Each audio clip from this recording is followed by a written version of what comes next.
Were you a raw chef before this, at this point, or how'd you get in? I mean, were you a chef before you got into raw food? I've been a raw chef for 8 years. I got into raw foods 9 years, and it just happened naturally. I was already a chef, like just a home chef. I was really good at making food, and because there was no raw food available 9 years ago, I had to become a chef just by necessity. And so I just got every recipe book I could get my hands on, and I found that I was good at it. People were requesting it from me, and so it just became really a natural thing that I progressed into. So I'm self-taught, but then I also trained at Living Light Culinary Arts Institute, which is a premier raw food school in California, and I teach there now on occasion. And so that was really helpful in getting me more refined in my raw foods. And I cater a lot of events for, you know, retreats like the one I'm at now, for David Wolf and different people. So I've become really accomplished at raw food chefing, because when you're making food 3 times a day for anywhere between 70 and 100 people, it becomes, you know, just second nature to make these foods. I understand that you're going to be opening up a little deli restaurant kind of a thing? Yeah, I'm going to be opening up a cafe called Cafe Solstice, and that's in San Mateo. It's in a gym called Equinox. So if you have an Equinox in your area, you might want to look into it. We will be branching out. I'm not sure which locations, but we might be coming to an Equinox near you. Cafe Solstice with an S-O-U-L.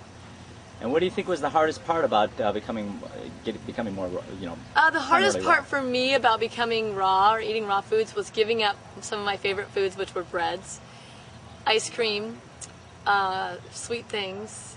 I remember literally sitting in a chair and crying because I couldn't eat bread and ice cream anymore. So that was the hardest part, just giving up those comfort foods, those sweet foods. But just having the determination and doing it, it just became easier and easier. And then when I would go back and eat those foods, I would feel so tired and so bad that it just really wasn't worth it anymore after a while. So it became a lot easier.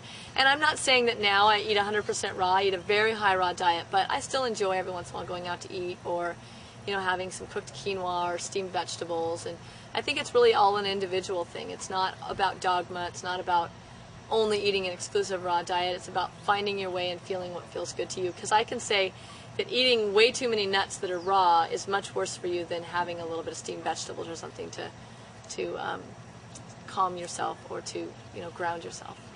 Isn't that kind of the fun part, is coming up with raw versions of your old favorite, you know, junk cooked foods? Exactly. Like coming up with a pizza and a lasagna and Indian food. And I can't tell you how many people say, oh my gosh, I have never had raw Indian food.